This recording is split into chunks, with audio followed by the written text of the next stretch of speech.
a child that I was raising from far away, who I lost custody of in the beginning when I really wasn't and probably shouldn't have been in court.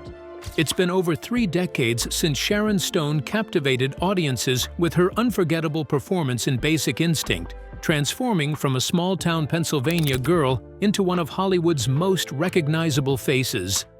But behind the spotlight is a story that's far more harrowing than anyone imagined. So what happened when the cameras stopped rolling? And how does someone come back from losing absolutely everything twice? Join us as we uncover the untold story of Sharon Stone's journey through trauma, triumph, and the ultimate test of human endurance. Sharon Stone's childhood trauma. Most people recognize Sharon Stone from her breakout role in Basic Instinct and the string of awards that followed. But behind the fame is a history marked by trauma and resilience. As a child, she endured severe maltreatment. Years later, she survived a brain hemorrhage with only a 1% chance of recovery. She's faced miscarriages, harassment, divorce, and even a lightning strike. One of the most painful parts of Sharon Stone's life started in childhood, inside a home that was supposed to be safe. For years, she kept quiet about the abuse she experienced from her maternal grandfather. The trauma was so deep that her mind blocked out the memories entirely. It wasn't until much later, during intensive therapy, that those memories resurfaced. In a 2021 interview with The New Yorker, she described the moment it all came back. When the breakthrough happened in my therapy, I just started screaming. Unlocking those memories was like opening a door that had stayed shut for half a century. What came back wasn't just the physical maltreatment, but the threats that kept her quiet, the distance it created between her and her sister Kelly, and the impact it had on every relationship afterward. In her memoir, The Beauty of Living Twice, Sharon Stone chose to confront it all. She described the process of writing about trauma as painful and raw, like operating on yourself without pain relief. But for her, telling the story wasn't just about personal healing. It was a way to reach others who had been living with the same silence. But even as she laid bare those hidden wounds, the world still remembered her for something else entirely. Wasn't it ironic that while she was finally finding her voice, most people only saw the glamorous star who once defined an era? The Hollywood icon who survived against all odds.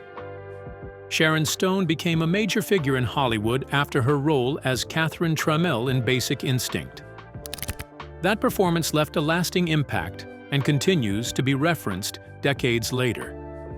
In the 90s, her image was everywhere. Red carpets, magazine covers, film premieres. She was one of the most recognized and talked about celebrities of the era, consistently at the center of the entertainment spotlight. Everything changed in a moment. At the height of Sharon Stone's career, a brain hemorrhage nearly ended her life. Doctors gave her a 1% chance of survival. For 9 days, she was in critical condition, caught between life and death. The health complications wiped out parts of her memory, left her unable to walk, and triggered a series of personal losses. Her marriage fell apart and she lost custody of her son. It was a turning point that changed everything for her. At 67, Sharon Stone continues to face challenges that would push anyone to the edge. Long before fame and public resilience, she was a kid from a small town in Pennsylvania, shaped by experiences that demanded strength early on. Her story isn't just about what she's accomplished, it's about what she's endured and how she's responded to it. The journey hasn't been easy, but it continues to evolve. Sharon Stone was born on March 10, 1958, in Meadville, Pennsylvania, a working-class town built around industry and long hours. Her father, Joseph, worked as a tool and die maker, spending his days shaping metal with exacting skill. Growing up in that environment meant learning early how to push through difficulty. Those early experiences laid the foundation for everything that came later. Her life would go on to include major highs and devastating lows, shaped by moments that tested her in ways few could imagine. The untold childhood of Sharon Stone. While her father worked in metal fabrication, Sharon Stone's mother, Dorothy, balanced two roles. She handled accounting during the day, focused on precision and numbers. At home, she took on the responsibilities that kept the family steady, managing daily life, offering support, and maintaining stability through difficult times. Her ability to move between those two worlds helped shape the environment Sharon grew up in. Sharon Stone had an IQ of 154, which set her apart early on. In the classrooms of the 60s, that kind of intelligence didn't always translate to acceptance. Her advanced abilities made her stand out, and that difference often led to isolation. Other kids didn't understand her. At home, Sharon Stone's father enforced strict rules, shaped by the kind of upbringing that left little room for softness.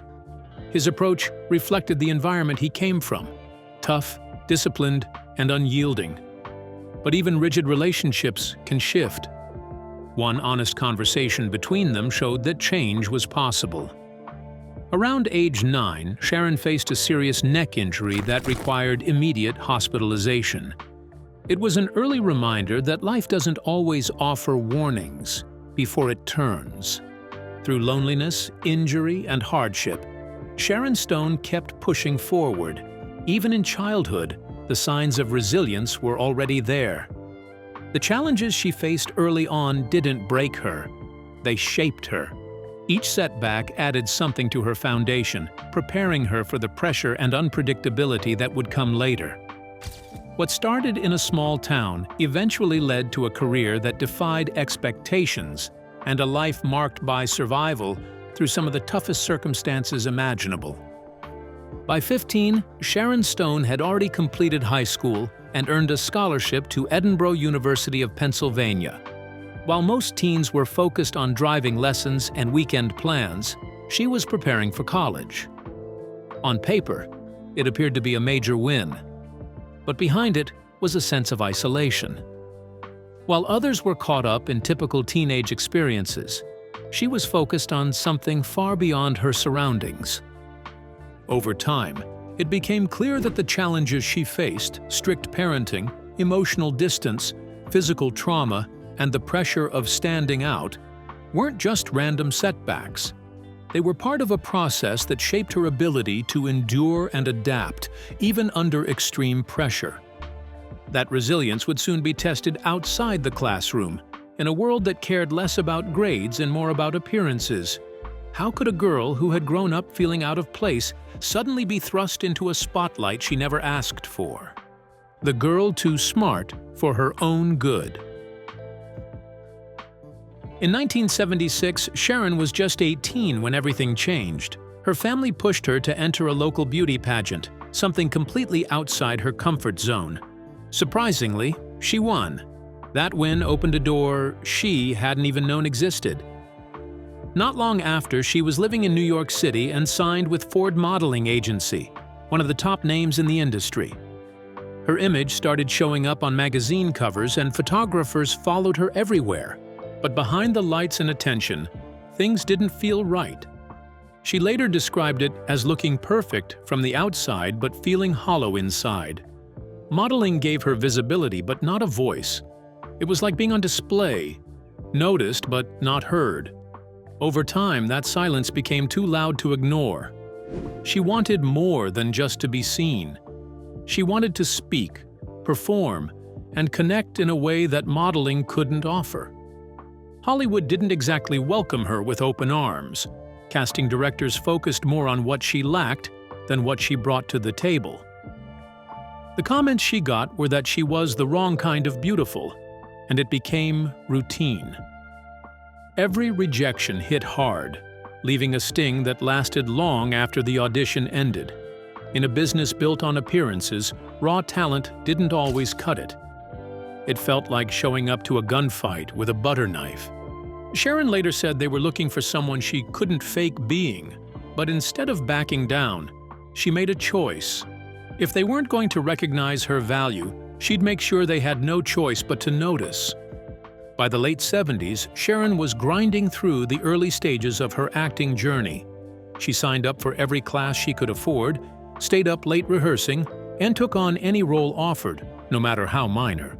In 1980, she got her first break with a brief appearance in Woody Allen's Stardust Memories. It was a blink-and-miss moment, just a few seconds on screen, but it meant the world to her. What made her break into Hollywood? Breaking down. Hollywood's doors.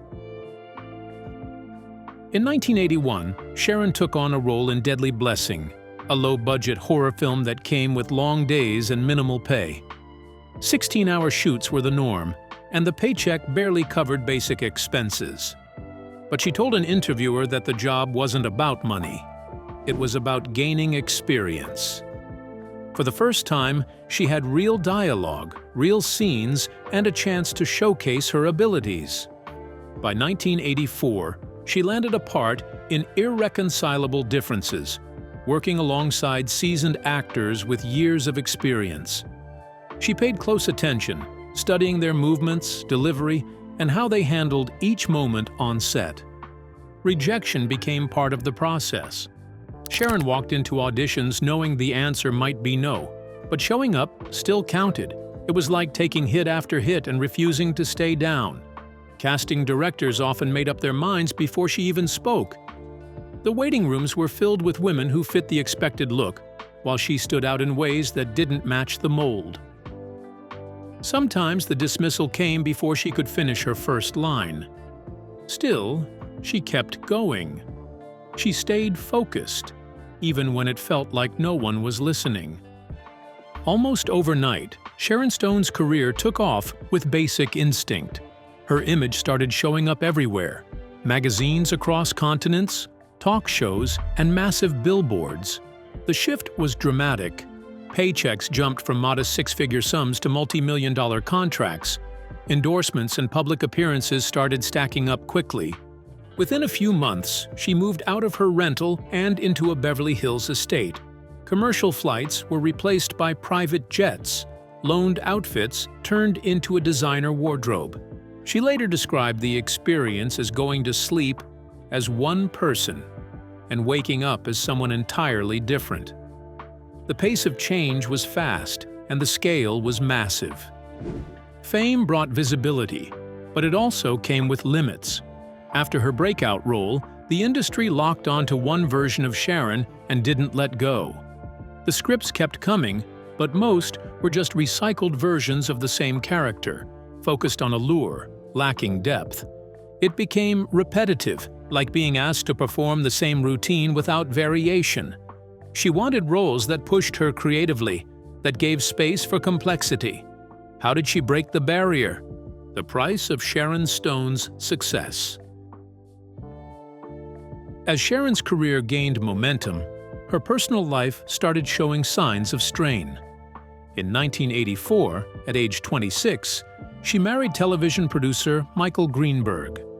From the outside, it seemed like a solid match, an actress on the rise and a producer familiar with the industry.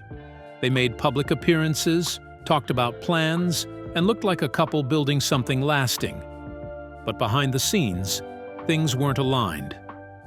Sharon later explained that while it seemed like they were moving forward together, they were living separate lives. The demands of Hollywood started to take a toll. Long shoots kept Sharon and Michael apart for weeks at a time. Travel schedules made a regular connection nearly impossible. Their careers moved in different directions, and the distance between them kept growing. Over time, the signs became more visible. Sharon showed up solo at events more often, still smiling for the cameras, but something underneath had shifted. The reality was setting in. Balancing fame and personal relationships wasn't simple. By 1987, after 3 years of marriage, it ended. At 29, she was facing the aftermath. No children, no partner, and the weight of a very public breakup. Years later, when she spoke about her ex-husband, she did not do so bitterly. She just accepted the break and decided to move on with her life. The irony was lost on her, though. People thought she had everything going for her, but she didn't. Her life was practically sad and empty. She threw herself into work and worked long hours to avoid going home to an empty house. She once said that her movies were successful, but she couldn't get what she wanted the most: a family, love, and someone to share her victories with. In 2001, Sharon Stone's life took a sharp turn. What began as a normal day ended with a brain hemorrhage.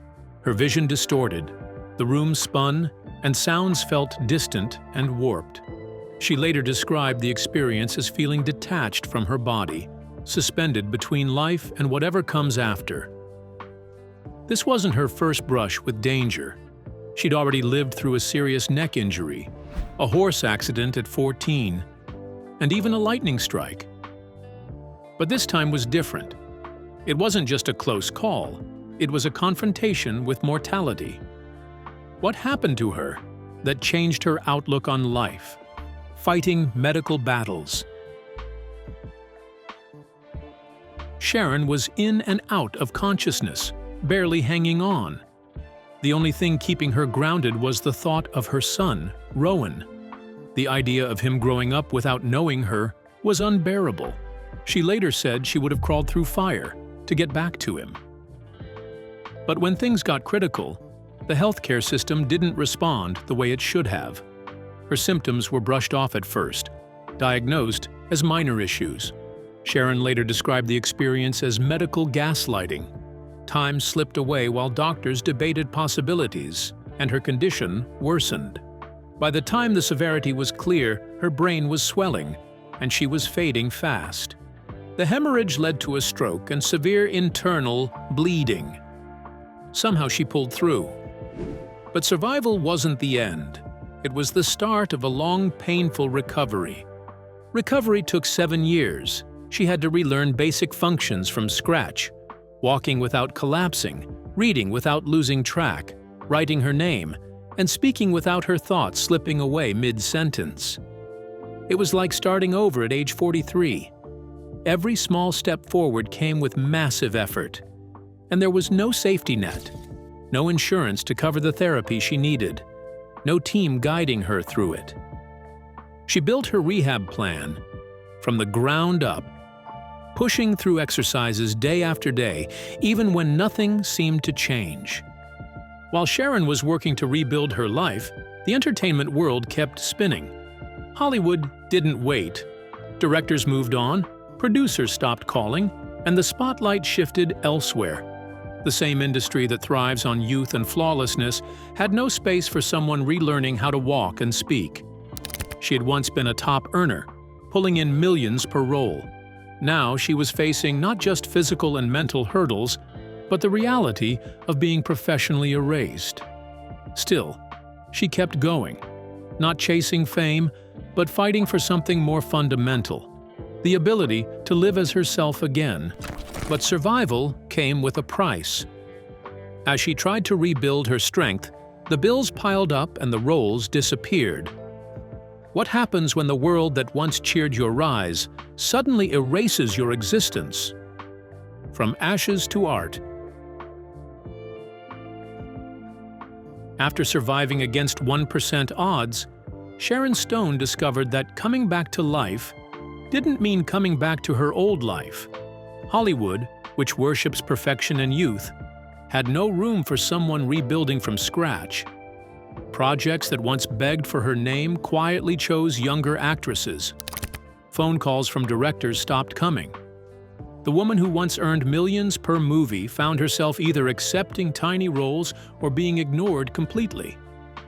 People whispered that she wasn't the same anymore, as if surviving death was somehow a career failure. The A-list party invitations disappeared. The industry she'd given everything to turned its back, treating her survival like it had somehow broken the spell that once made her magical. The financial collapse hit hard. Years of legal battles over custody, mounting medical expenses, and the sudden halt of high-paying film roles drained Sharon's wealth. She later shared that her $18 million in savings were gone. Some assets weren't even in her name, leaving her locked out of her finances. It was like spending decades building something solid, only to wake up and realize none of it was truly hers. After reaching the peak of her career, the fall was steep and unforgiving. Her idea of success shifted. A good day meant walking across the room without leaning on the wall. A win was finishing a bedtime story without losing track of the words. She described the experience as being reborn in her own body, one she had to learn all over again. Everything had collapsed. Her marriage, her health, her career, even custody of her son. The life Sharon had built over decades was gone. Most would have seen that as the end. But something in her refused to quit. She started taking whatever acting roles came her way. Not for recognition, but to remind herself she was still here. She also began speaking out, sharing her experience with stroke and the dangers of delayed treatment. What had nearly destroyed her became a way to help others. What do you think about Sharon Stone's survival story? Do you think she can ever regain the momentum she got when she acted in Basic Instinct? Share your thoughts with us in the comments section. Remember to like, share, and subscribe for more. Also, click the next video showing on your screen. You will enjoy it.